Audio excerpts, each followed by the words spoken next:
and gentlemen, welcome to our webinar this morning. We have an hour and 45 minutes to introduce you to funding opportunities for renewable energy projects with a specific look at Innovation Fund and the latest call and some of the features of the latest call and some of the factors for success. This webinar is brought to you by two projects funded by the European Commission.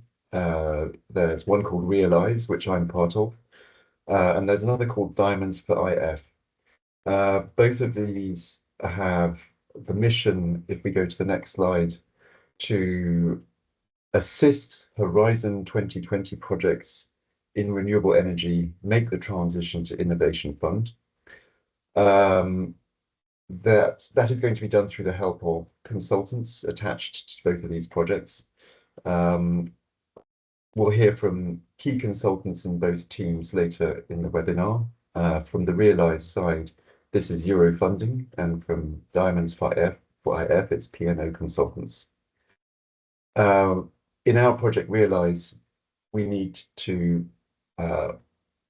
work with a predefined set of projects that help them towards Innovation Fund, and we also need to build on our networks to groups which can feed projects into us and which can take our insights for Innovation Fund success out to a wider group of stakeholders. And some of those are listed at the bottom of this slide.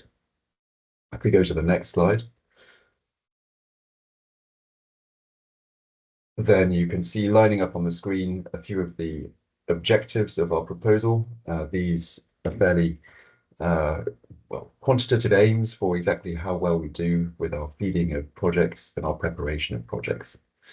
So we're aiming for up to 7 proposals for Innovation Fund, submitting for this call and for the call next year for a combination of the small scale and the medium large scale opportunities, plus of course manufacturing and pilots where relevant to our renewable energy projects.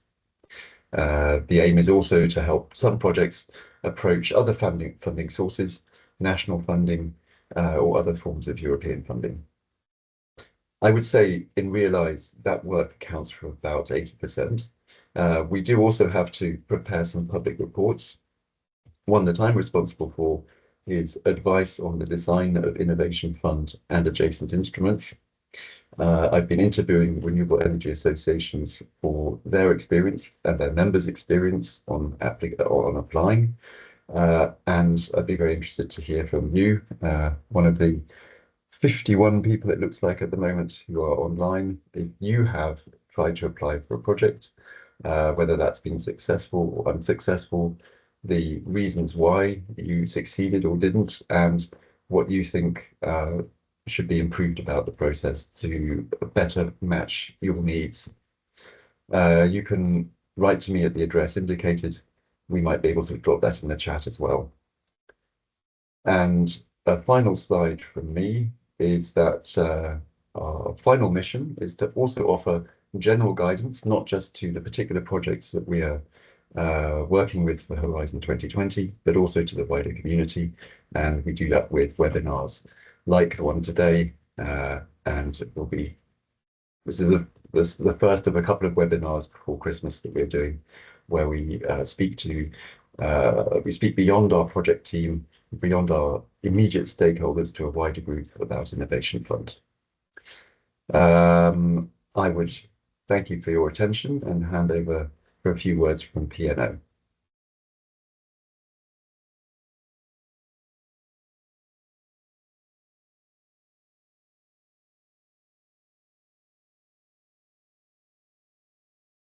Patrizia, hello. It's over to you for a presentation of DIAMONDS4IF.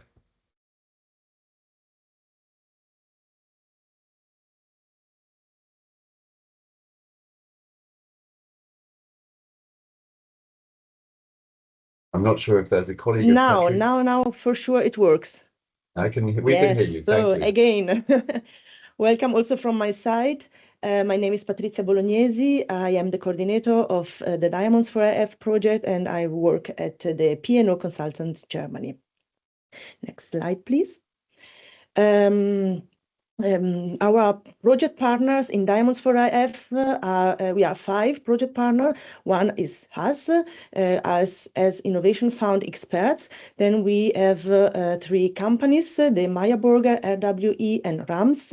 They represent our also use cases for the project, and then Innovation Engineering, our software developer. Which are the main objective of our project.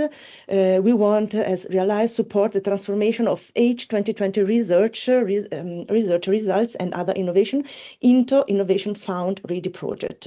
We want to have an output in order to propose to guide 5 applicants in their application. How can we do that? Creating ad hoc tools, guidelines, and of course with our expertise. This will help us to support our use cases and new applicants in arising and overcoming all the challenges which arise from transferring selected research and development results into successful venture and securing, of course, investment. The core of the project is to support renewable energy sector related project and support them in drawing comprehensive plans for the effective implementation, preparing also the replicability, commercialization, financial models. Next slide, please. The project will last till 2026, and as I said, the main output will be to support 5 applicants in their IF application. 3 we have already, and we are looking for more use cases. So, are you ready for the Innovation Fund? Have you been involved in one H2020 project or also other project? And do you want to upscale your project idea into the commercial level? If so, next slide, please.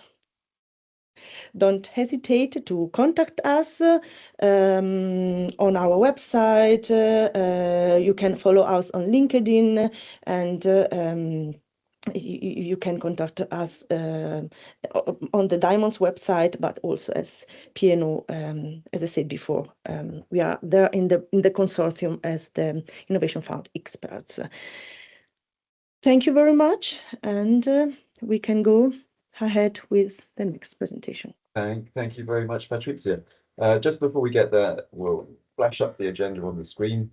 We've had the introduction to both projects. We'll now go into a round of presentations by our consultants, and there'll be Q&A at the end. So we've set aside half an hour for Q&A, and you'll be able to put your questions in the Q&A sidebar in Teams. We can perhaps go to the next slide, because this is part of our housekeeping. So you interact with us through the Q&A sidebar. We don't guarantee to take all questions, but certainly the team in the webinar is going to be looking at them and then distilling some of the most popular ones or most relevant ones on a PowerPoint slide that we'll display publicly, and I'll call those out, and then the panel will address them. We are the only ones who you can see in here. Voila, that's how it is with Teams meetings with a big group. We're recording this. And the slides and the recording will be sent to all participants after the webinar. There was a possibility when we first floated this webinar that we would break out into some parallel groups now online to address one-to-one settings some of the specific questions individually you might have about a particular application, but we've changed the program and we'll do that offline separately. And some of you have already made contact to Diamonds or to REALIZE in order to set up these one-to-one meetings, looking at a specific question related to your Horizon, well, your Innovation Fund idea. So with that out of the way, we can now move to an introduction to the Innovation Fund Programme and the core novelties. And for this, I hand over to David Garcia Arate at Eurofunding. Thank you very much for the introduction, Greg. That was a nice presentation of our REALIZE project. What I'll be covering now is the novelties of the Innovation Fund Programme, and also a short introduction so that you can understand what the project is about, what are the needs or the requirements that you need to comply with in order to submit proposals, so that you can understand why the work that REALIZE and Diamond arose in the past to give coverage to these kind of projects. Please let me know if you can see my screen. I'm trying to share. Yes, that's the one that you want us to see, I think. It's the full screen with your PowerPoint. That's it. Okay, thank you.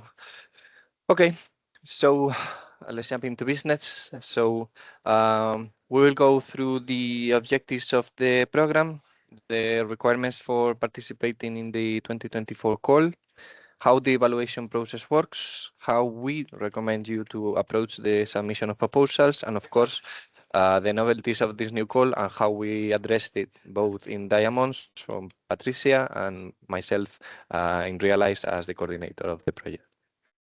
So the first thing that we have to understand here is that the main goal of the Innovation Fund is to decarbonize industry.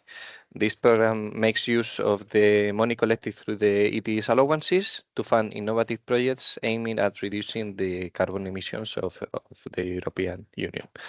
These projects cannot be created from scratch, but have to already be planned projects that have started their permitting phase with a complete design of the plant that you are intending to develop, and a planning to reach financial close in a maximum of 4 years.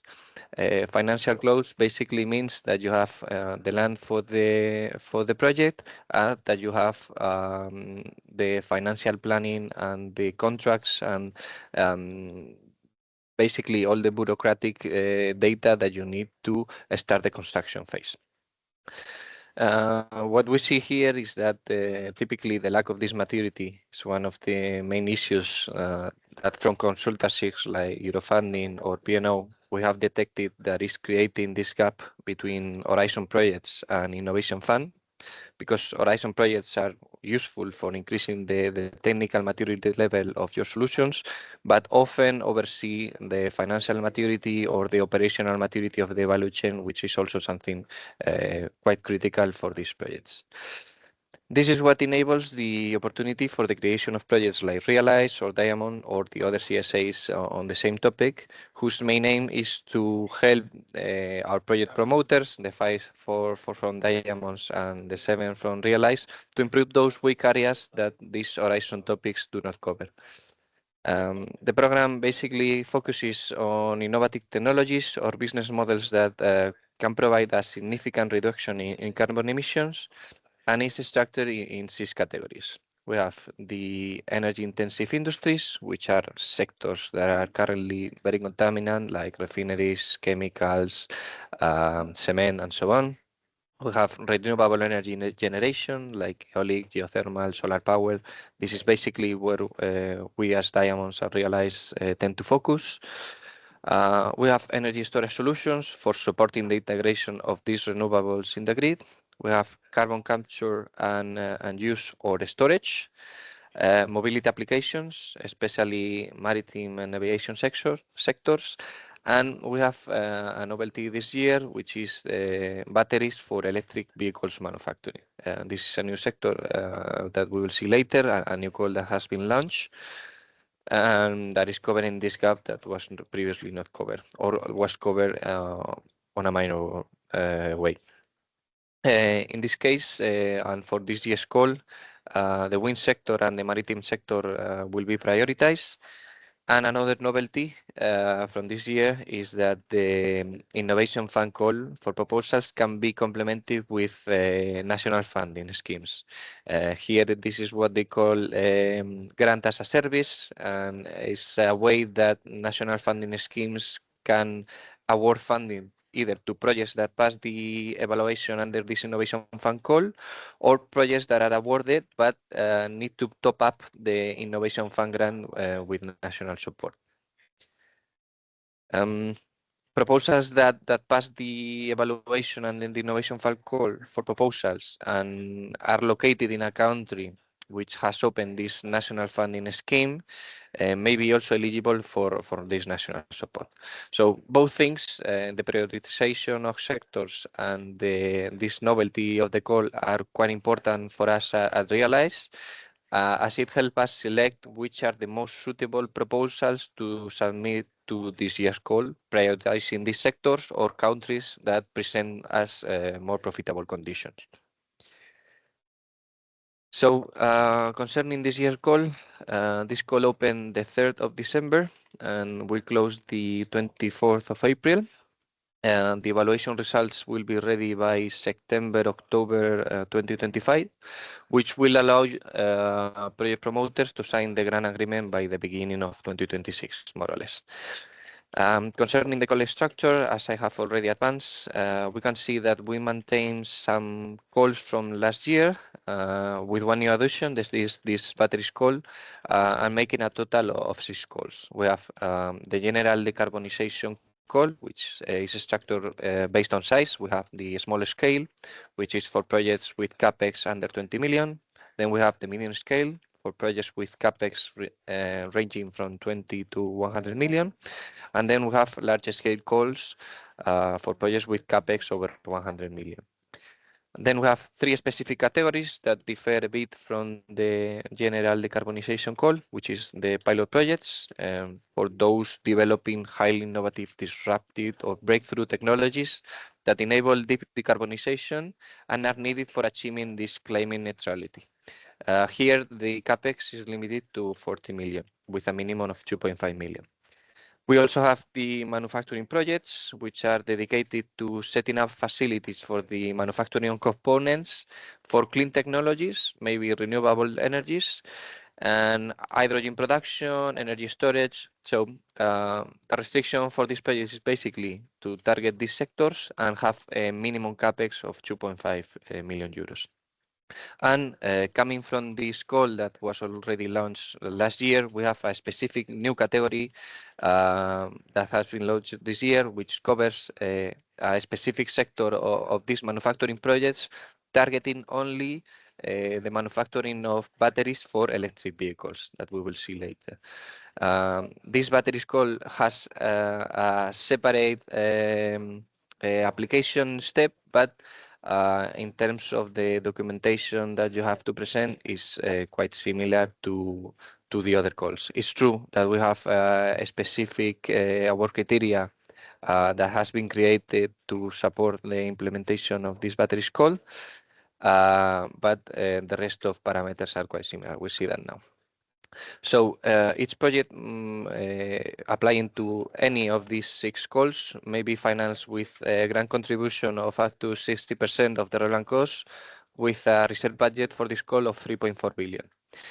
It's important to note that there is no pre-financing here in this project, but you can get up to 40% of the grant that you request before starting the construction phase. And the way this budget is allocated is we have, for the smaller scale, we have 100 million, for the medium scale, 200 million, for the larger scale, 1,200 million. For the pilots, we have another 200 million. For the manufacturing, the regular call, we have 700 million. And for this other separated call, addressing only the manufacturing of batteries, you can see that, of course, is prioritized in this way. We have enabled 1,000 million euros. In order to participate in any of these calls, you will be required to present the following documentation. First, you will be required to complete a registration online through the participant portal of the European Commission. Here you will be asked for your administrative information, the people participating in the project, your requested budget, and even some key performance indicators that reflect either your potential to reduce emissions or your capacity to generate job positions or some other parameters on your project economics. In terms of deliverables, you will be requested to complete the application for Part B, which is the usual application form if you come from Horizon projects, you are used to it, which is where your project is described. It includes background information, objectives of the project, the state of the art of the technology, the innovation, your explanation of how you address the GHG emissions. Basically, it condenses all of the information that is reflected in the rest of the annexes. And the length of this document has changed from last year that was 80 pages, it's been changed to 70 pages this year. All of these sections that I was mentioning that are reflected in Part B have to be supported by some other annexes, and the list includes a detailed budget template, which is provided by SINEA. We have participant information, which includes information on your company, workers, and includes their curriculums. We have a Gantt chart detailing the timeline of the project as detailed in the work plan. An Excel file detailing the GHG emission avoided calculations, also provided a template from SINEA. We have a technical feasibility study which describes your technology in detail and how you have performed the TRL evolution to be ready to scale the technology. A business plan for the exploitation of your technology and how you plan to replicate in other locations. You have also a detailed financial plan for the execution of your project on your own terms, on your own financing documents, as well as every permit, license, agreement, contract, or letter of support that will be required for an optimal development of the project. So demonstrated that you have the link with the relevant stakeholders that you will need for the execution of your project. A novelty for this year is that they have disabled the necessity to prepare a knowledge sharing plan at proposal submission, but instead we have the addition of the project shareholders' financial resources, which is basically your financial information on your last 3 years of accounting. So as you can see, this call is quite heavy on the documentation, and furthermore, every document has to be in line with each other and sustain the same story. There cannot be any contradictions, and this is why we recommend you to reach for external assistance so that experts can guide you in keeping your story straight and on point. This is why the existence of REALIZE and DIAMONDS4IF, as well as the other CSAs, is a vital topic. And finally, to close my presentation and give word to the next one, in order to complete these documents that I have mentioned, we'll now see in detail the award criteria, but we need to understand how the evaluation process works. So the award criteria basically follows 4 cascading steps, and if your proposal fails to pass any of these, then the evaluation process is stopped and you cannot go forward. First, we have an admissibility check. This means that you comply with all the call requirements and that you have presented all the documents. That's pretty straightforward. Then we have the assessment of the degree of innovation, which is analyzed to check that the technology goes well beyond incremental innovation, either on the technical side or presented a disruptive business model or business idea. If you manage to pass the innovation criteria, then you go to the GHG emission avoidance potentials and the maturity of your project. Here, basically, what is analyzed is the capacity to what's your capacity in terms of GHG emission avoidance, in terms of tons of CO2 that can be avoided for a period of 10 years, and how well you perform compared to the scenario that you are planning to substitute. Also, how good is the calculation that you have performed to estimate these GHG emissions. Also, at the same time, we have the evaluation of the project maturity, which is evaluated in 3 levels. We have the technical maturity, basically how advanced your technology is and how well you can prove your TRL evolution. You have the financial maturity, which evaluates the capability that you have to demonstrate that you have secured other funding sources needed for the execution of the project other than the Innovation Fund. And we also have the operational maturity, which is to demonstrate that you have a credible implementation plan, that you have all the stakeholders that you will need for this project implementation already in contact, or you have already signed a contract with them, or a letter of support, or a memorandum of understanding. And if you manage to pass all of these criteria, you will go to the final step of the cascade evaluation, and here you will be evaluated on your replication strategy and the replicability potential of your project, and also the cost efficiency of the solution that you presented. Here, what they evaluate is the replicability in terms of efficiency gains, so how well you manage to reduce cost or energy consumption or the consumption of other resources. What is your replication plan in terms of, okay, if this plan that I'm planning to set up in, I don't know, in France goes well, I'm planning to establish 3 or 4 other plants, one in Italy, another in Spain, another in Ireland. And also here is analyzed how you contribute to the resilience and competitiveness of Europe. So how you manage to reduce the dependence on critical materials, or you manage to keep the value chain within an European context. Now my colleagues at P&O will cover in detail all of these award criteria, but just to let you know that these vary a bit depending on the call that you are submitting. What you can see in the screen is the criteria for the general call, which covers up to 76 points. Then we have a slightly different criteria for the pilots, where we can see that the degree of innovation weights double. This is because we expect that these technologies have to be much more disruptive than the ones that we present to the general call. Then we have also a variation for the manufacturing projects, where we see that not only the degree of innovation weights double, but also the maturity status of the project gains relevance, weighting double as well.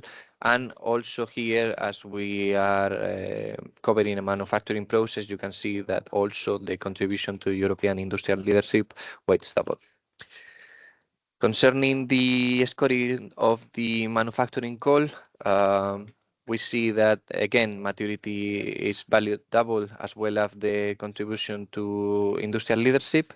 And we have 2 new award criteria. That is the how much do you emit on your manufacturing process, and how secure is your supply chain in terms of dependency on foreign countries. And with this, I finish my presentation so that my colleagues at P&O can give you much more detail on how to address the different award criteria and some success tips, and where we see typically that the proposals fail to pass this criteria. Thank you. Thank you, David. Yes, so we'll go now to Barbara for exactly this question. Barbara is going to speak to us on insights into the Innovation Fund award criteria, and I guess we'll dive deeper into these breakdowns that David has shown.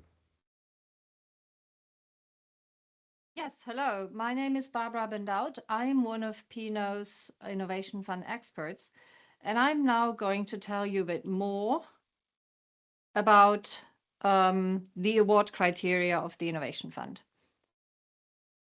So the award criteria I will cover apply to the net zero technologies call and all the topics that are covered by this call. So the different sizes of the general call, and also the clean tech manufacturing and the pilots. And the scoring for each topic is different, but that has David has already just introduced to you. So the first topic we have is degree of innovation. This is about in how far your project and the technology you are using is beyond the state of the art. This means the state of the art at the European level. And what you also need to consider, which is very important, is that you look at the previously selected Innovation Fund projects and also compare to these. But then first of all, what does the Innovation Fund consider innovative, or for what type of projects is it suitable?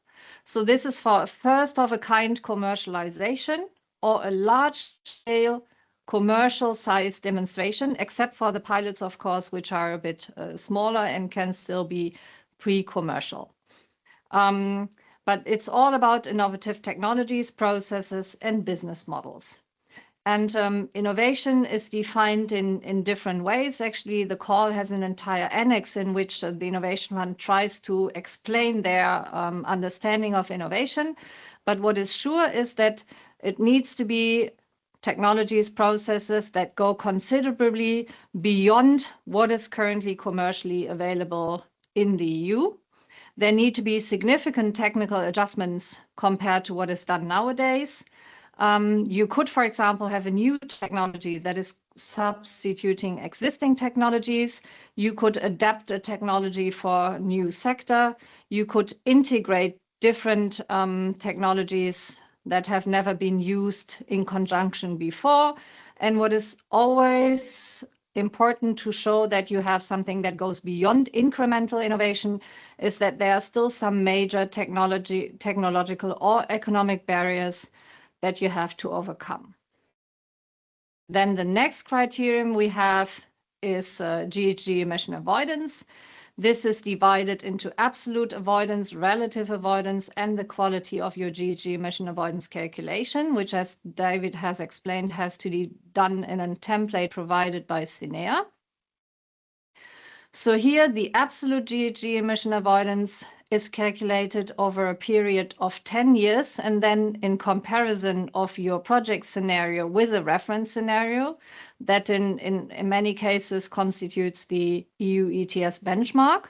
And then we have the relative GHG emission avoidance, which is the percentage of reduction of your project compared to that same reference scenario. And then with regard to relative, the Innovation Fund sets two thresholds. First of all, for all topics except the pilots, the relative GHG emission avoidance has to be at least 50%. And for the pilots, it has to be at least 75%. However, experience shows that successful projects usually have significantly higher relative GHG emission avoidance than 50%. So often the successful projects start as of like 90% relative GHG emission avoidance. Then the criterion after that is project maturity. This is divided into the technical, financial, and operational maturity of your project.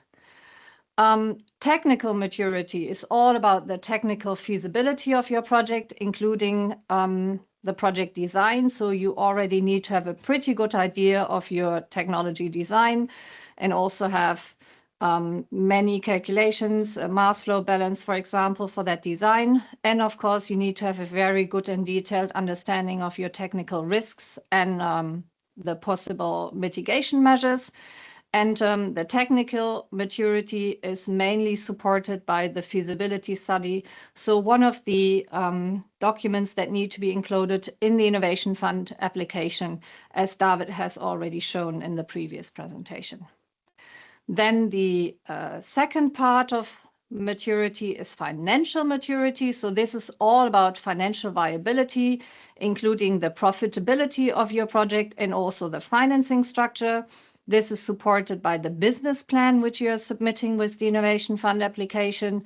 And experience shows that the evaluators look at this with a very high attention to detail. They look also at the, let's say, coherence between the different documents and different information you provide.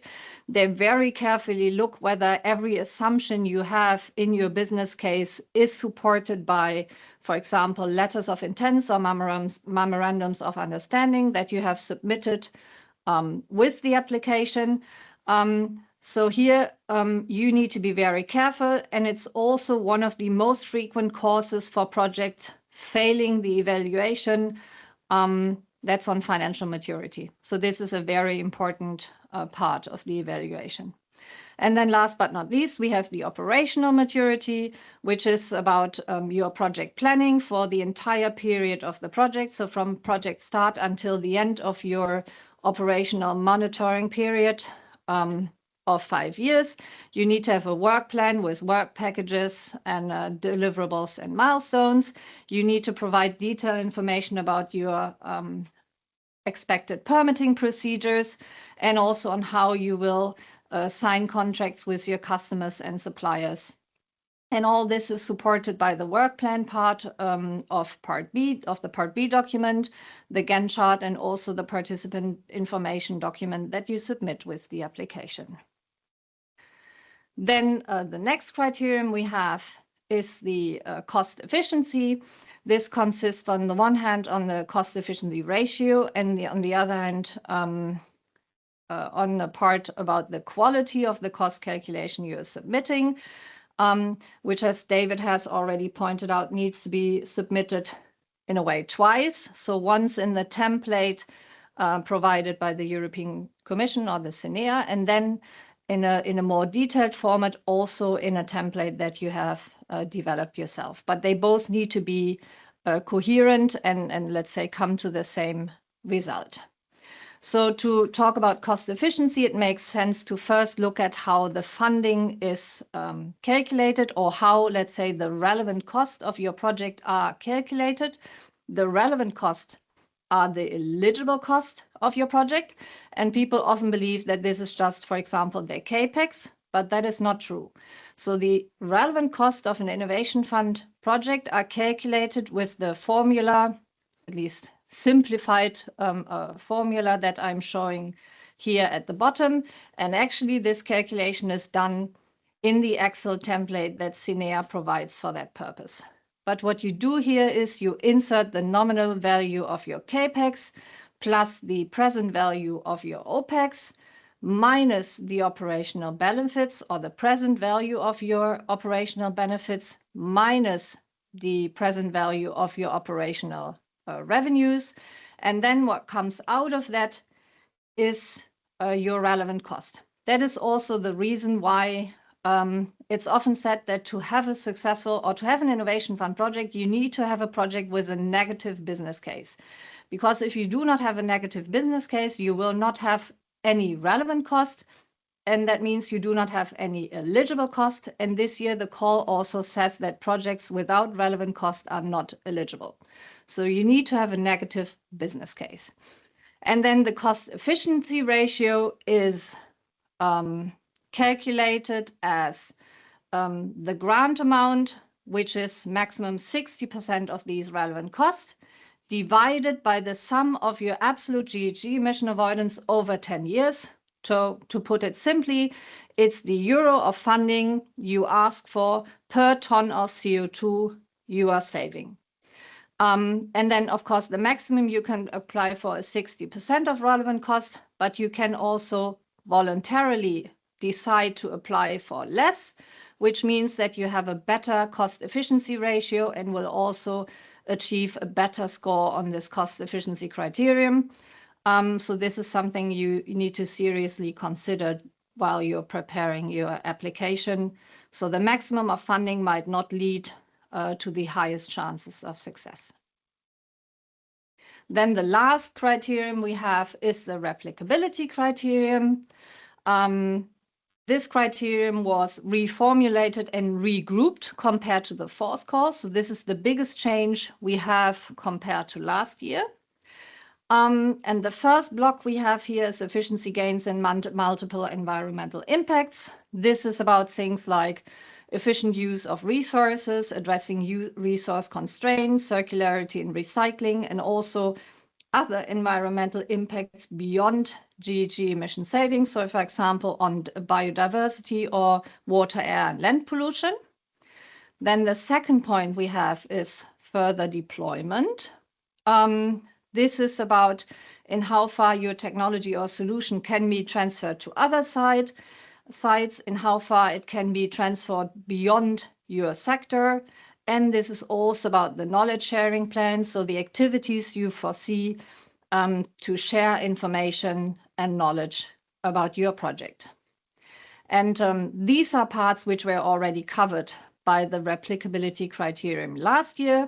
But then we have a new part, which is this contribution to Europe's industrial leadership and competitiveness, which is all about the contribution to, for example, new industrial ecosystems, energy infrastructure development, the development of new technologies and IP, also cooperation with universities, training and know-how development, and then supply chain due diligence and responsible sourcing of raw materials, and also reducing EU dependency on third countries regarding raw materials. So this is really a new topic which you also then need to describe in your application and of course the contribution your project could have to all these aspects. Then last but not least, we also have a set of bonus points for an innovation fund application. These are net carbon removals, other GHG savings, additional renewable energy generation, or RFNBO hydrogen, and the maritime sector. So the first one, this is basically when you have a relative GHG emission avoidance above 100, or the scoring of that seems to have differed from call to call. So it's reasonable to assure that as of a relative GHG avoidance of 105, you will probably start receiving half a bonus point. And then if you can go even higher, you might also receive a full bonus point for net carbon removals.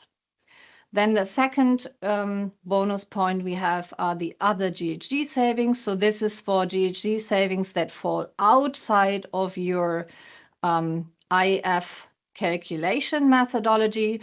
This could be something like for transports or for upstream emissions of your project. Then the third bonus point we have is for additional renewable energy generation or RFNBO hydrogen. I have here underlined the additional because it's very important, because what they want to achieve here, or what you get this bonus points for, is not when you use renewable electricity generation facilities, let's say, that already exist, but you need to prove that, let's say, new facilities are built or constructed for your project. And what is also important is that this is specifically for innovations relying on electricity use. So you cannot receive that point if it's only a side node in your project. And then the very last one is the maritime sector. So this bonus point can be received for projects that significantly contribute to the decarbonisation of the maritime sector. So, for example, new propulsion technologies on ships or the like. So thank you very much. And I'll hand over to the next speaker now. Thank you. And with the next speaker, we are still with P&O. And this time we're going to listen to Ariane Croker on tools and guidelines for preparing your application. Yeah, welcome. My name is Ariane Croker. I'm also one of the Innovation Fund experts at P&O Consultants. And I will tell you something about the tools and guidelines and some other things that may help you during the application preparation for your innovation fund. We have prepared those under our DIAMONDS4IF project. And yeah, I will tell you something about this set of tools and guidelines that are accessible about our website, diamonds4if.eu, or as well in a YouTube channel and our LinkedIn channel.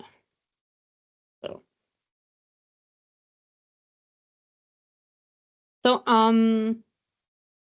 filing a successful innovation fund application is not as hard as building a pyramid, but it is a bit like building blocks together. So one important block is to have a strong team preparing this project and application. You will see that you will need a lot of experts from diverse disciplines, as well as you need to adhere to a really huge set of requirements in all details, because it is a one of or across all the award criteria of the Innovation Fund. The quality and consistency of your information provided in the proposals is evaluated as well. So it is very important to look into every detail. We have also prepared some support materials to guide you with the cost estimation and the GHG calculations, and for the general overview as well. So first, from our experience from all of the Innovation Fund calls before, we as P&O have developed a stepwise approach, which means that an Innovation Fund application is very comprehensive and needs a very good planning. And so we propose a stepwise approach from checking the project content as well as the organization that is going to apply, and then setting up the right team and organizing a tight schedule until the application deadline to address all requirements and to not forget anything that may be needed. Later these steps are from the first step, the viability check.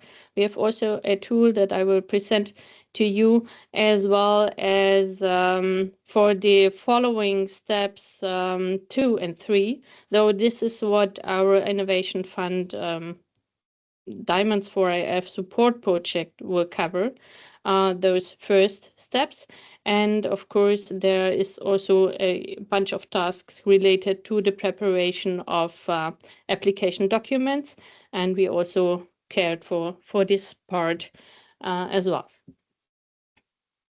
The most important thing maybe after checking the idea according to all eligibility and award criteria, the most important thing will be to have a defined project scope.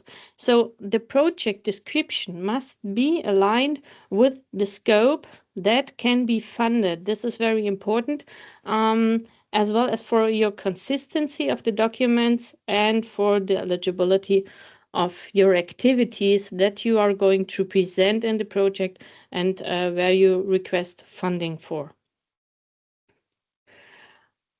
Stepping back to this check of your project idea and the capacity of your applying organization, this can be a rather comprehensive exercise. So we try to ease this a bit, and we set up a free initial self-assessment, meaning that you have to answer only 10 questions to get an indication if your project could be relevant for an Innovation Fund grant. So among these 10 questions, the first two relate to the eligibility, and if these are not answered with yes, then the questionnaire will also be finished, because these eligibility criteria are rather knockouts in the whole application. And of course, the other questions relate to more or less the most relevant award criteria. And if you go out of this questionnaire with at least 6 yes, then you can consider Innovation Fund as a relevant funding opportunity. And if you like, you can leave your email contact to receive more information and to be contacted by our experts. But this is free, and you can do the initial assessment as well anonymously.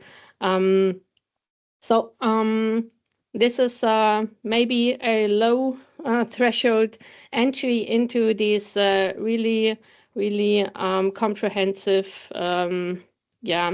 world of documents and requirements for Innovation Fund. If you pass this and you're really considering preparing an application, it will be of most importance to have all experts in your team, meaning that you will need from your company a cross-cutting team involving all experts from financial, sales, business development, the technical development, as well as people that care for ESG, health, and other relevant issues. So you will need to have them all, because it is requested to provide a lot of details of these various disciplines and company departments in the application. And all of these team members should become familiar with the major Innovation Fund requirements. So for this, it is to be important to organize them well as install some decision-making structures, because due to the information requested in an Innovation Fund application, it is there are some strategic decisions will be necessary to be taken during the development of these Innovation Fund projects, full in scope with the requirements and your business objectives. And C-level should be involved from the beginning, as you will need their expertise and their decision power as well for the documents. In total, our experience and those of our clients is that you will need several hundreds of man-hours to prepare an Innovation Fund application. It is more or less 1,000 man-hours, but it can be more for more complex projects, and it can also be a bit less depending on your project, of course. To get familiar with the most important criteria, so it will be necessary that each of the team members will read finally all documents and guidelines that are published officially carefully. However, to provide you with another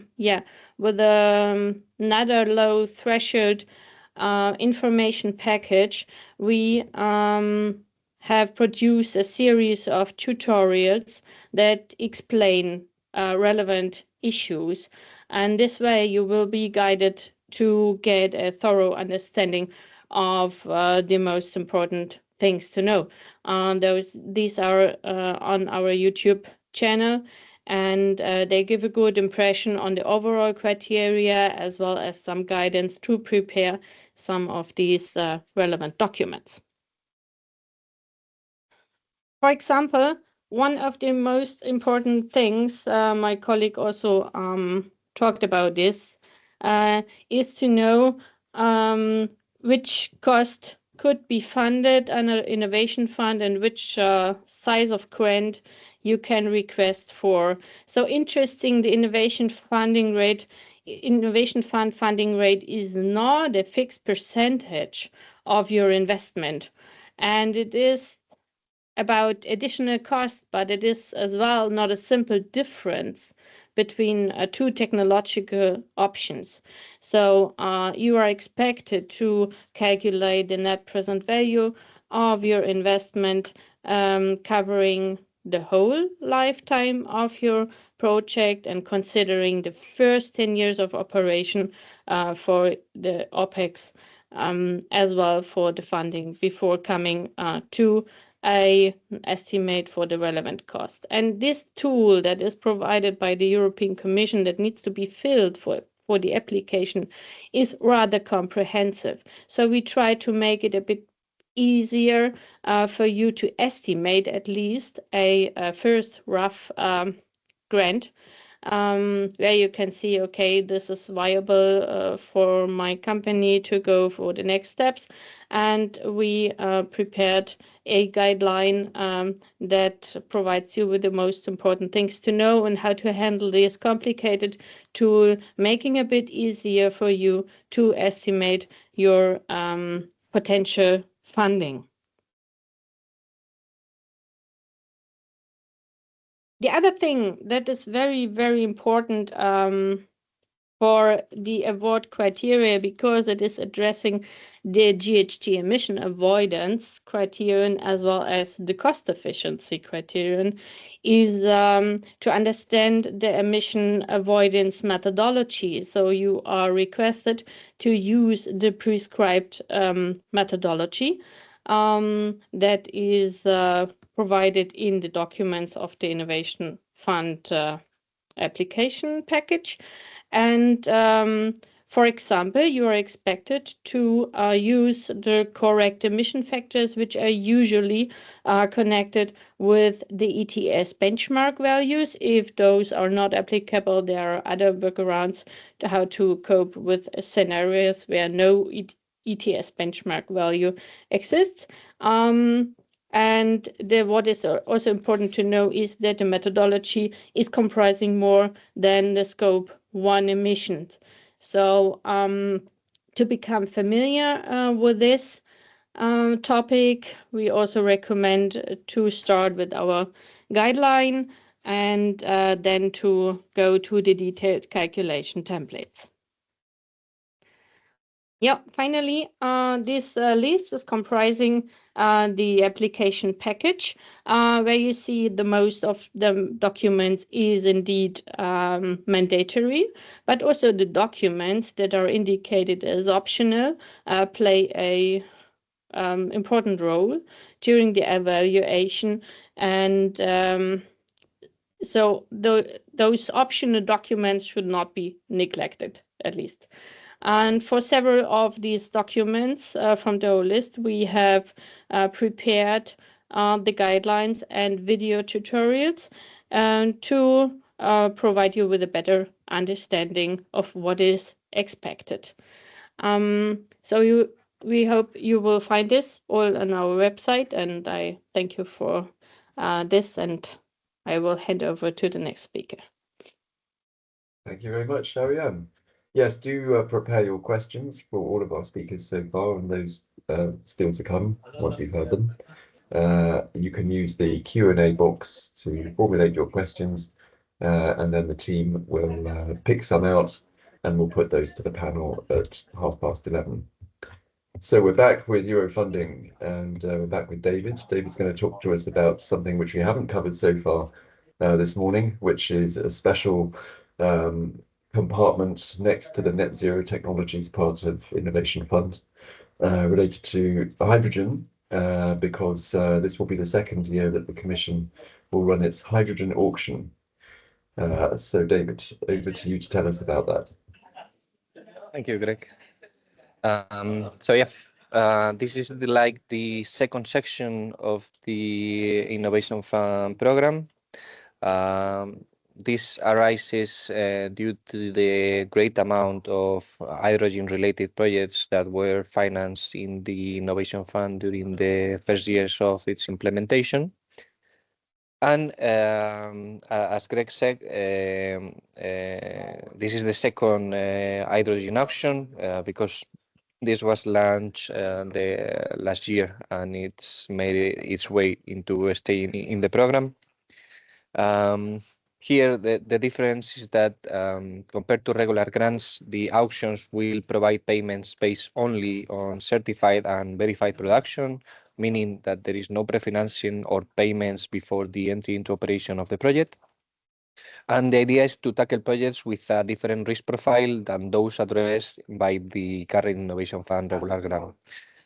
These are well suited for projects that have moved closer to commercial deployment with lower technology and construction risks, but still face these profitability issues. So actions will ensure that no public money is spent on covering project development or project development risk and create competition between the producers, which is the main objectives. So this with the intention to leading to lower consumer prices. The auction is designed to have 4 major objectives. So the first one will be reducing the cost gap between renewable and fossil hydrogen in the European Union.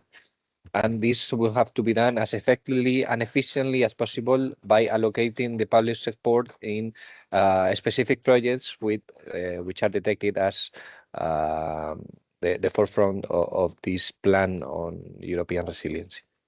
Second, allowing for price discovery and renewable hydrogen market formulation, which is basically to establish competitive auctions with a simple and transparent real production costs, and to create a comparable set of price points that can serve to kick and start a European hydrogen market. The third objective will be to de-risk the European hydrogen projects. This is done by connecting domestic renewable hydrogen supply and demand and bringing capital costs down to leverage private capital. Given the size of the investment that is needed, this support from the Innovation Fund should be seen as the seed funding for the increased private and corporate investments that will come later. So this leads us also to the fourth objective of this call, which is basically reducing the administrative burden and cost thanks to shorter, linear and transparent procedures. So coming to the specific requirements of this call, the interested projects can participate and submit what we call a fixed premium bid, which is basically the euros per kilogram of produced renewable hydrogen that you need to cover the gap between the willingness to pay and the price cost that you are obtaining from your production process. And this will give you support only on the production of this hydrogen. So if you manage to comply with all of the eligibility requirements, basically bids will be ranked from lowest to highest, and the award of the support will be supported in that order. In order to be eligible, the proposals that you submit to this hydrogen auction will need to comply with the following. First, to have a minimum electrolyzer capacity of 5 megawatts, that this hydrogen bid price, this fixed premium bid that you propose, do not exceed 4 euros per kilogram. This in reality will be much lower because what we've seen from last year's call, which had a limit of 4.5 euros per kilogram, is that the project with the highest support received 50 cents per kilogram of hydrogen. So even though this limit has been reduced this year, we do not expect to affect the competition because the reality from last year is that these bids were much lower. Also, we have a maximum grant amount per project of 250 million. That's for the general call. We have a separate call only covering those projects producing hydrogen specifically for the maritime sector, and there we expect only one project to be financed with a maximum grant amount of 200 million. Another requirement is that you need to reach financial close within 2.5 years and enter into operation within 5 years, and the operation will only be funded for 10 years of operation. The way that the CINEA gives money here is that based on the production of this hydrogen for a period of 6 months, and you will be paid based on the bid price that you have proposed at proposal stage. You are also required to demonstrate that 70% of the hydrogen that you produce comes from renewable sources, so that you produce RFNBO hydrogen, and that you at least have a commitment for the offtake of 60% of the production volumes. You also need to demonstrate that you have a completion guarantee covering at least 8% of the requested maximum grant amount, and in case the project doesn't go forward or you are not able to enter into operation within the requested time, you will be asked to give that completion guarantee back. And of course, as similar as in the Innovation Fund, you need to be located in a European country in a single location. Concerning the documentation that you will need to present here, it's also quite heavy, similar to the Innovation Fund. You also have the administrative part. You also have some KPIs describing the performance of your project. An application form Part B, which is in this case reduced compared to the one that you have to submit to Innovation Fund. But we have some documents which remain the same. We have a detailed budget template, we have a participant information file, we have the Gantt chart, we have a feasibility study, all of the letters, agreements, permits, and any contract if you have that already in place. Of course, the offtake strategy and who is this off-taker, and basically what we ask here is a memorandum of understanding where you describe what is the volume that the off-taker is planning to uptake and the price agreed with them. You will also need to present the strategy that you have for the sourcing of this renewable electricity. Remember that you have to demonstrate that at least 70% of this hydrogen is RFNBO. So that means you either have your own renewables farm in place to obtain this renewable energy from it, or that you have signed a power purchase agreement with your grid operator, and you need to demonstrate that at least these conversations are in place and that you have already established a first connection. You will also have to include the equipment procurement strategy, and this has gained relevance this year. This was also required last year, but we have an additional requirement for this year, that is that you cannot exceed 25% of the equipment that you will procure that comes from China. So it's limited to 25% of the equipment coming from China to enhance the resiliency of the European supply chain, similar to this new our criteria that we were seeing on the batteries call.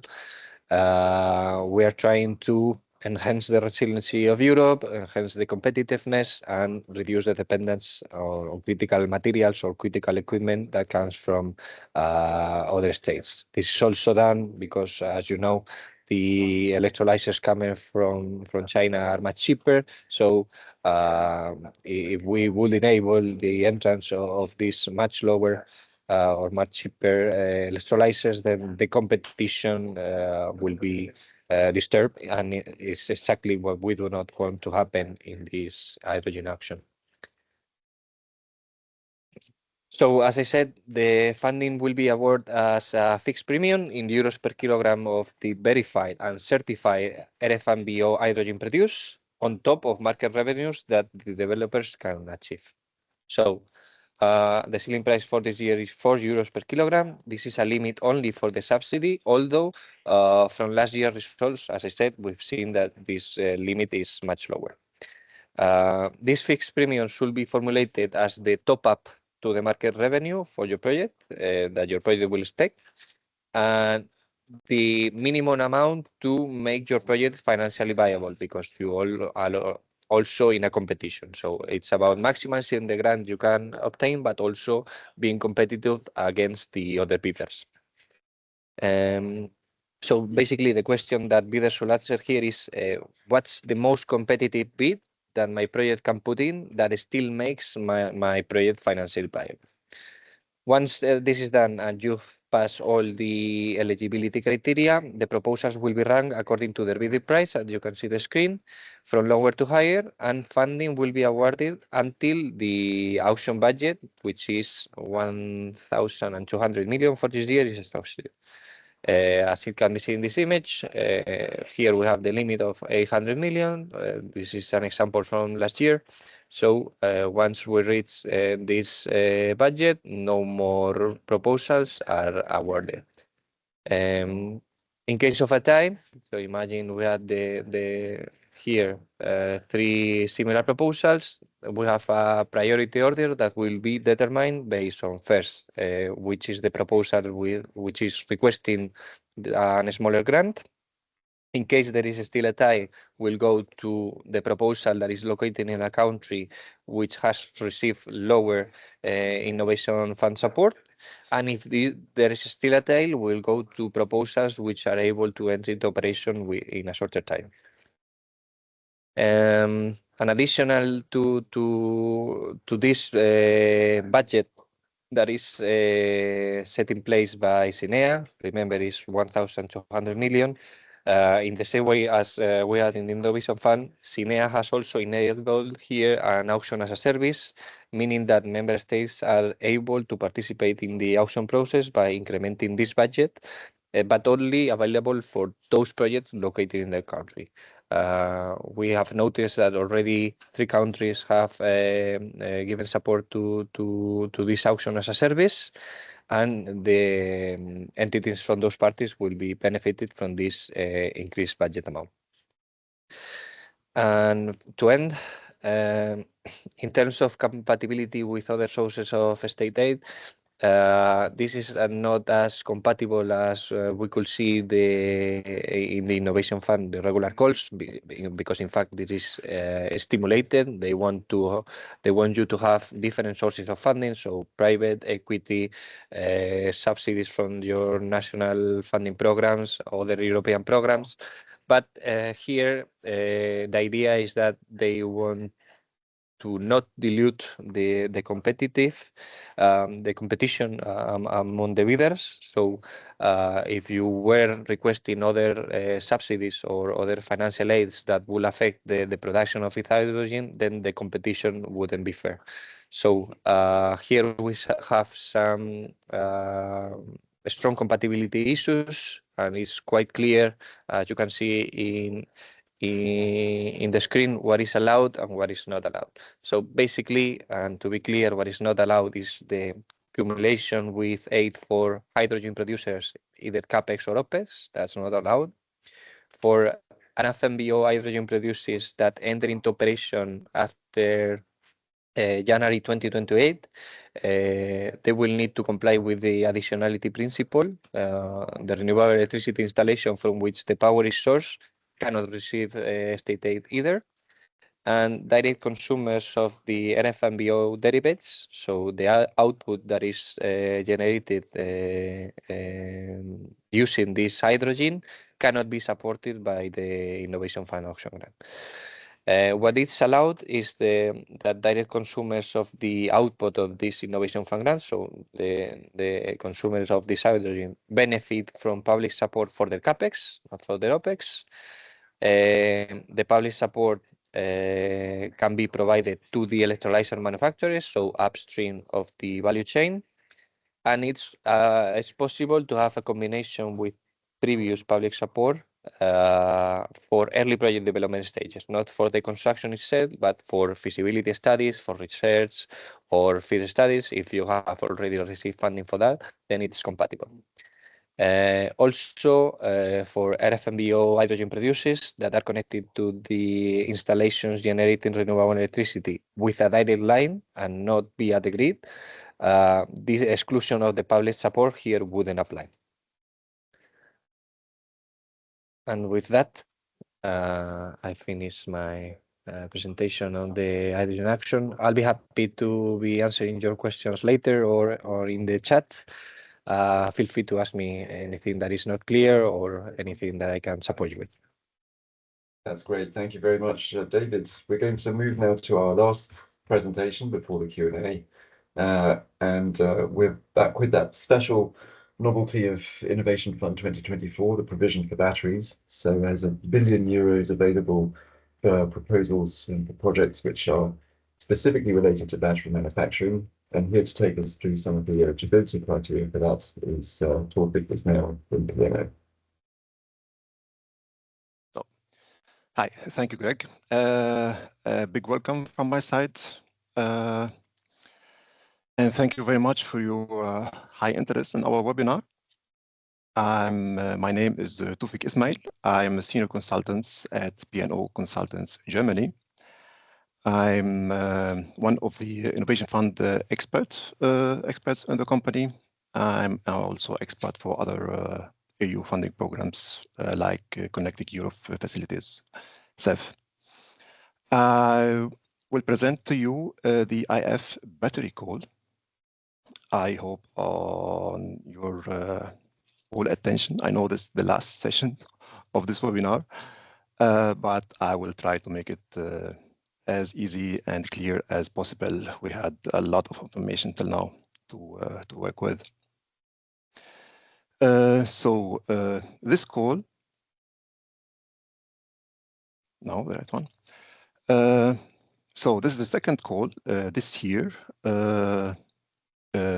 beside the Innovation Fund Net Zero Technology with only one topic, which is manufacturing of electric vehicles battery cells.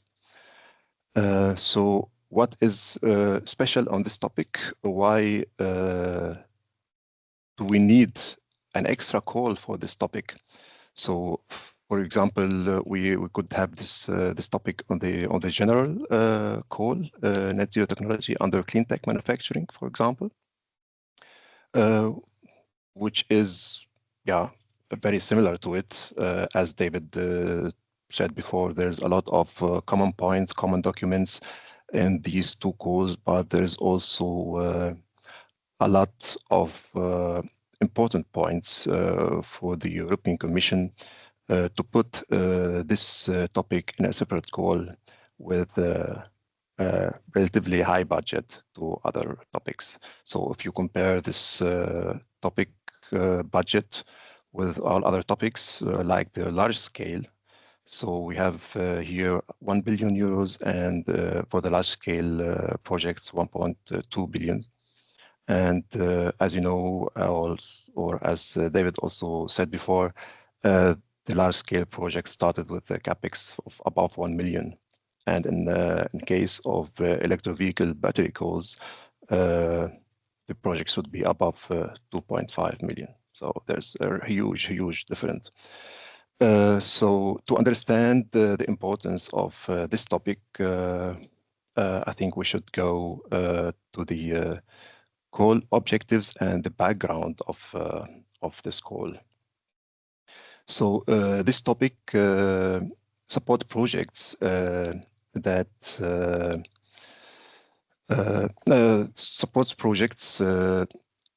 on electric vehicles battery cells manufacturing to meet rising demand and strengthen the net zero technology manufacturing ecosystem.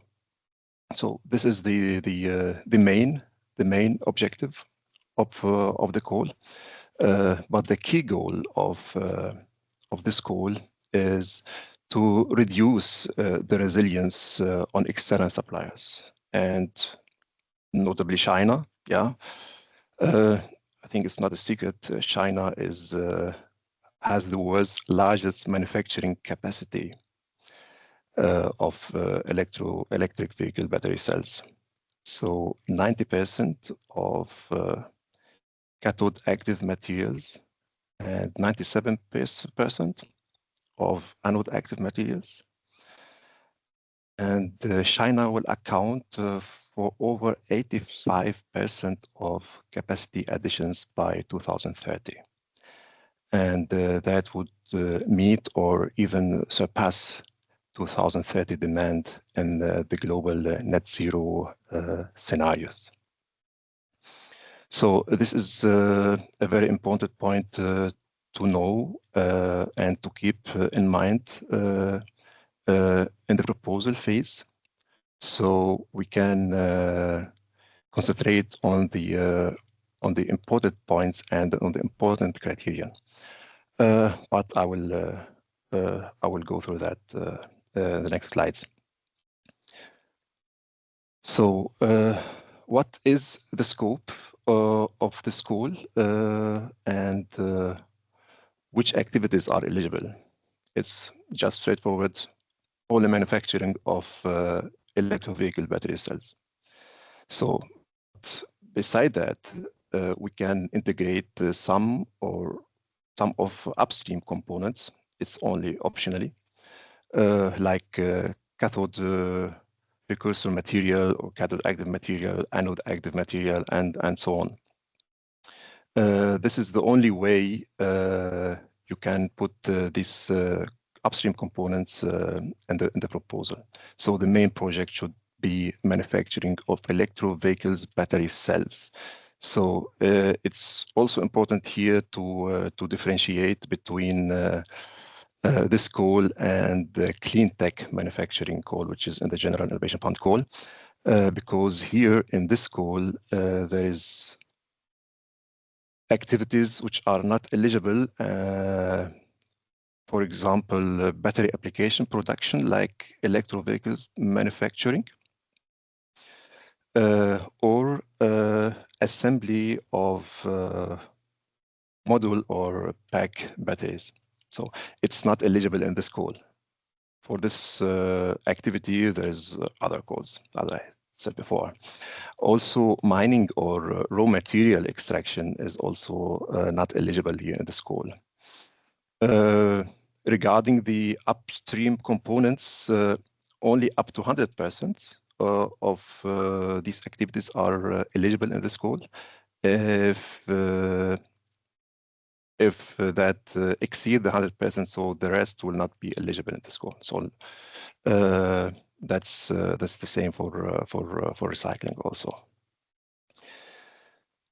So having the eligibility activities done, let's go to the scoring and weighting of this call.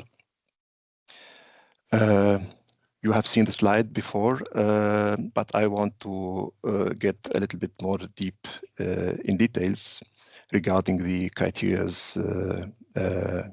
here. As you can see, we have the first criteria is degree of innovation. We have only 10 points compared to the 15 points what we had in other calls. In the greenhouse gas emission avoidance, we have now 27 points, so which comes from 15 points come from manufacturing of GHG emission avoidance. These 15 points are similar to the relative GHG emission avoidance in the normal call. It's also in percent, but there's a different system to account them in this scenario. In the relative GHG emission avoidance, the applicant get 0 points for 0% avoidance and 105 points for 100% avoidance. Here in this case, the project with the most reduction get the 15 points, and all other proposals or projects will get relatively on proportion the points of their score. So the maturity is double, important, like Whereas I have also a comparison between two calls. I will go through that now.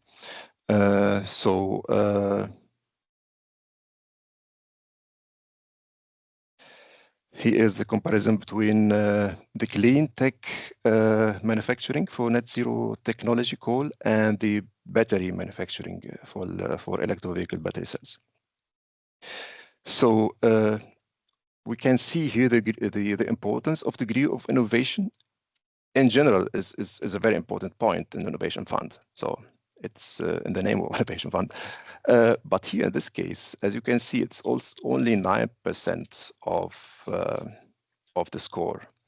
So the mean part here in battery manufacturing call is the replicability. Replicability have been always important, but now the win more importance because we've spoken about the backgrounds. So keeping that in mind, it's really important to concentrate on the proposal phase on the replicability. 15 points came from the security of supply and countering dependency. Maturity is very important, still very important, so we'll not talk about it. And here's GHG calculation. We have the manufacturing carbon footprint reduction on top. So keeping that in mind, you know which points are very important to concentrate on in the proposal phase. So speaking about GHG, I have my last slide now here. The methodology for this call is a bit different than for the other calls because of the manufacturing GHG emission. So we have more to calculate, but it's not that complicated as it looks at the beginning. So there is a lot of fixed measures that we can use to also to be fair in the comparison between the projects. I have here a use case overview. Each electric vehicles carries 100 kilowatt hours battery pack. That's fixed. That is what we will use in the calculator. Annual travel is 40,000.3 kilometer, and the consumption is the 19 kilowatt hour per 100 kilometer. This also fixed. The electricity emission based on 2030 EU grid mix is also fixed. And the use phase is 10 years of the car. The project time is also 10 years, but we are talking about here the use phase of the car, which is 10 years, where there is no battery replacement assumed in these 10 years. So there is fixed emission factors for battery pack production, for use phase emission, and for end-of-life recycling. So it makes the calculation easier to understand and easier to do. But feel free to ask if you have any question regarding that now or any time later. So with this slide, I will come to the end of my presentation. So thank you very much for your attention, and I will give it to you, Greg. Thank you very much, Taufik. And I think we now go to our Q&A phase. So I would ask maybe my colleague Salim, perhaps a colleague in PMO, to display a slide that we've been editing with some questions that have come in from you, and we can tackle those. But maybe as we wait for that to be displayed, I would just direct a question of my own perhaps to David. So David, you were saying that although there's a limit for the premium laid down in Innovation Fund rules of €4 per kilo, in practice the premiums which have been bid were way less than that. But now that there is this requirement for 25% of equipment to come from countries other than China, can you expect that those premia are actually going to edge up in the successful projects for IF24 compared to last year? Not really. Last year's there was already some sort of not written restriction on the dependency on China's imports. We do expect that the prices go up a bit because one of the projects that was awarded last year was terminated, and there is a restraint a bit more strict on the entry into operation and the eligibility requirements. But in our case, we expect that that this bid limit is somehow similar to last year, not over €1 per kilogram. We might be wrong, but this is our expectation. And as we wait for the slide with the questions to come up, which I hope is on the way, I could put another one to the group. We saw you tackle the example of a tied score for the hydrogen auction. How likely is it that we will actually ever find ourselves in a tied score situation? Because I guess that when bidders write down the premium that they want from the hydrogen auction, they do that to 1-2 decimal places. And it must be extremely unlikely that we'll ever find ourselves in a position where you have two bidders who are on the margin of the clearing price, and both happen to have got exactly the same price. It's kind of an unrealistic situation, maybe. And I guess that one is also to David. I didn't quite get the question. I have troubles. I So don't know if it's your mic or mine, but not quite clear. Okay. It's whether tied scores are realistic in practice for things like the hydrogen auction. Scores? Tied scores, when you have the same score. Yeah. Are you asking what's happening in case of a tie? It's whether it is likely that there will ever be a tie. I think it is, but probably there can be a tie in terms of bid price, but I think it's very unlikely that we find both a tie in bid price and in grant amount. So probably that will just resolve the tie. And in case we face that, again, we'll go to a country with less innovation fund grants. But yeah, it's possible. We saw last year that most of the projects had similar bids.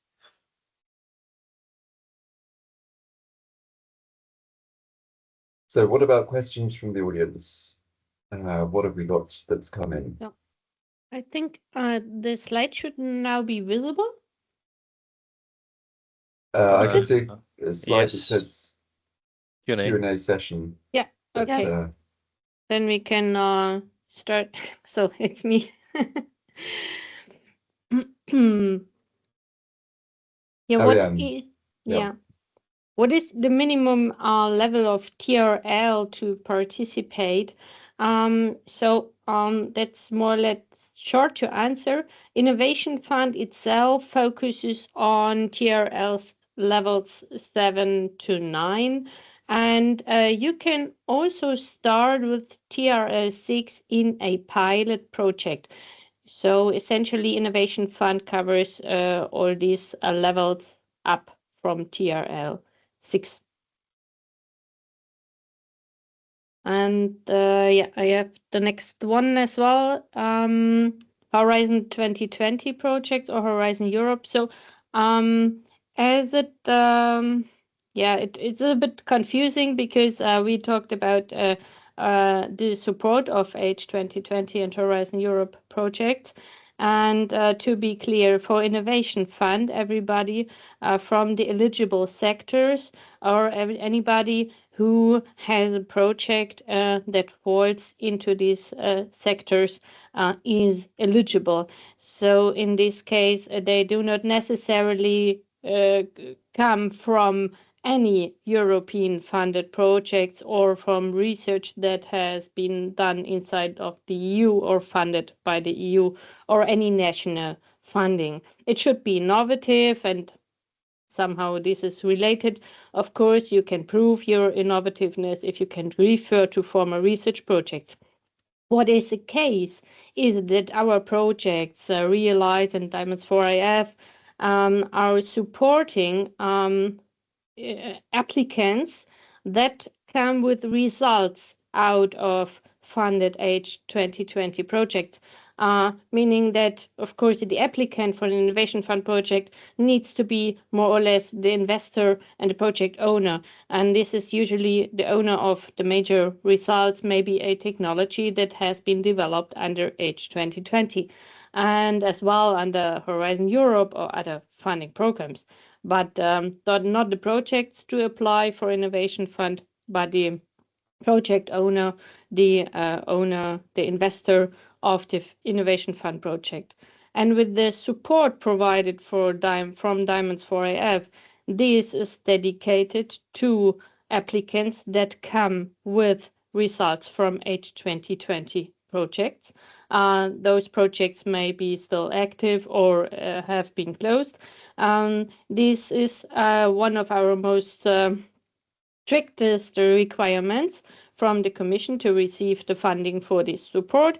We support more or less with services under the DIAMONDS4IF project as well as REALIZE to applicants that come from H2020 projects. But of course, our Innovation Fund experts may also support any other applicant because we are active in the field anyway, and this specific project is to support H2020 applicants. So this is hopefully clear, more clear now.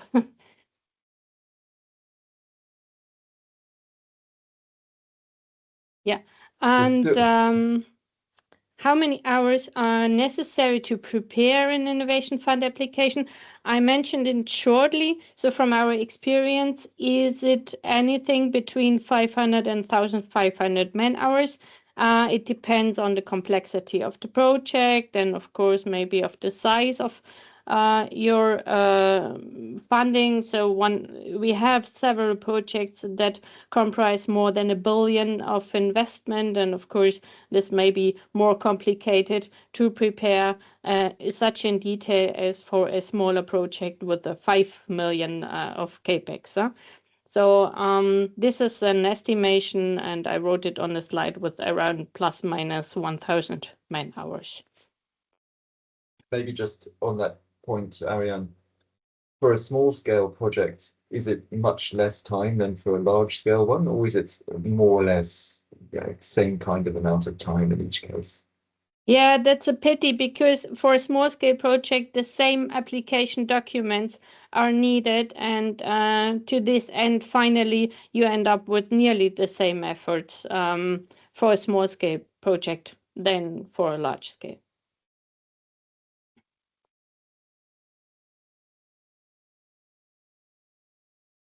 The next question, do the project have to be located in Europe? And the answer to that is yes.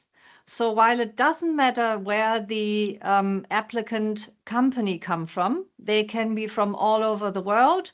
The project itself, the investment, must be located either in one of the EU member states or in one of the countries of the European Economic Area, for example, Norway or Iceland. Next question, is there only CAPEX funding available in IF or also OPEX funding? It's not as simple as that. As I have shown, and also Ariane talked about this, the way how you calculate the eligible cost of your project considers both CAPEX and OPEX, but then you need to subtract your revenues and benefits, and what rolls out of that are your eligible costs. So in a sense, it covers CAPEX and OPEX, but you have to subtract your benefits and revenues from it. And what then remains are the eligible costs you have, and these can be funded with maximum 60%. And maybe, Barbara, on that point, can you explain the difference between revenues and benefits? Now, revenues is, for example, if you produce a product, a chemical or something else in your project and you are selling this, that are your revenues. And then benefits can other ways in which the project is, let's say, financially beneficial to you. So, for example, you might do a carbon capture project to not have to purchase EU ETS certificates, and then you are having savings because you are doing your project. So you are saving the money you would have to otherwise spend on the EU ETS certificates, and that could be benefits for your project.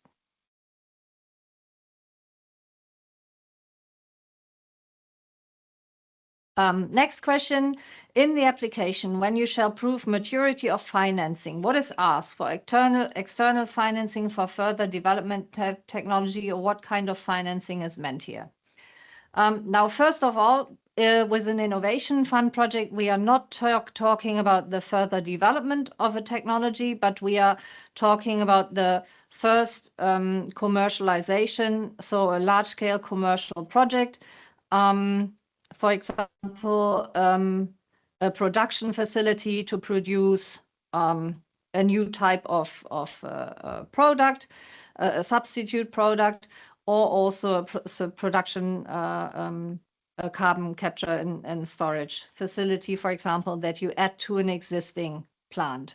So we are not talking about development, we are really talking about investment.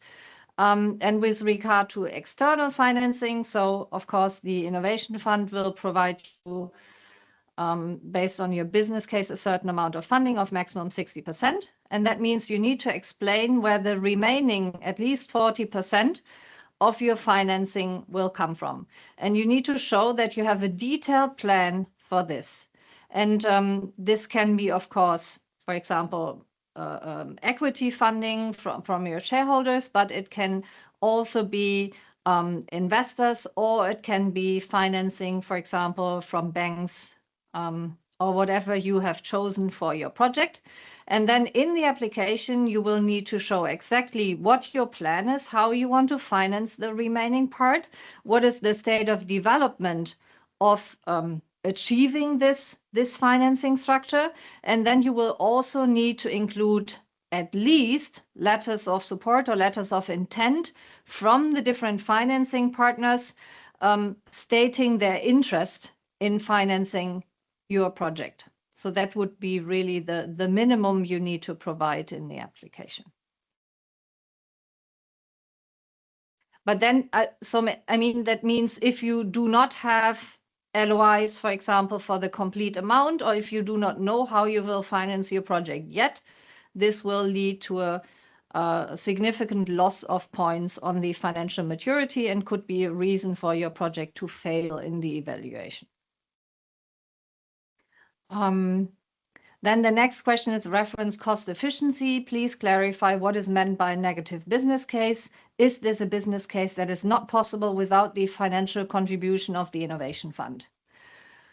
No, not really. What it means is it refers to this relevant cost calculation as you do it in the template provided by SINEA. So your internal let's say business case calculation could look different, but the way how you present it in this Innovation Fund template, when you use your OPEX plus your the CAPEX plus the present value of the OPEX minus the present value of benefits and revenues, what comes out of there I mean, there needs to be a gap in this calculation. Otherwise, you will not have relevant cost in this calculation, and that means you do not have eligible cost.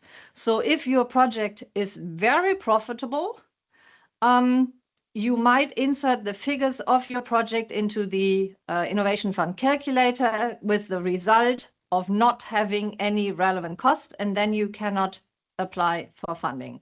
So in the calculation you make in that Innovation Fund calculator, and I think Ariane has provided some hints on how you can do a first check on this. You need to come out with a gap, otherwise you will not have eligible cost.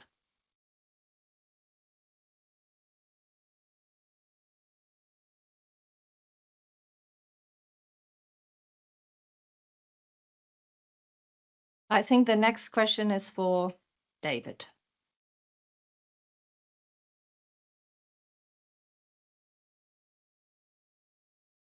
Shall I read it, David? Or you can see it on the screen. No, I can see it. It's okay. Someone to produce hydrogen. I think I already answered this in the chat. So the eligible activities for the hydrogen action is you need to produce renewable fuel and non-biological origin hydrogen, and you need to comply with the requirement of a minimal electrolyzer capacity of 5 megawatts. If you comply with that, additional sources of hydrogen can be taken into account. But remember the constraints concerning the purchase of renewable electricity and the GHG emissions of at least the 70% of the hydrogen you produce.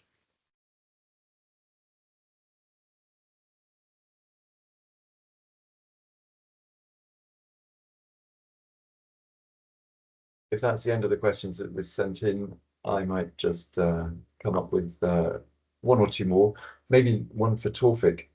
Tawfik, you presented two pie charts showing how the proportions of total amount of points differ between the net zero technologies call and the special battery manufacturing call. And you showed that the degree of innovation is squeezed for the battery manufacturing because of the importance of replicability and GHG saving. But I guess that the cascading principle for evaluating proposals still applies. So still the first thing that an evaluator does is look at the degree of innovation. So you can't really use the fact that the degree of innovation is squeezed in order to focus all of your effort on the other evaluation criteria, because you must still pass the first cascade. Yeah, sure, definitely. So the threshold is now 6 points or 6%. So it was 9, but nevertheless, the whole points you can get from the other categories is now much more. But for sure, you need first of all to go through innovation, definitely. There is a lot of small differences between the two calls, and it depends on the project itself, how to deal exactly with that. But in this call, it's not definitely necessary to be a first of the kind, for example, and that's the main point in differences between these two calls.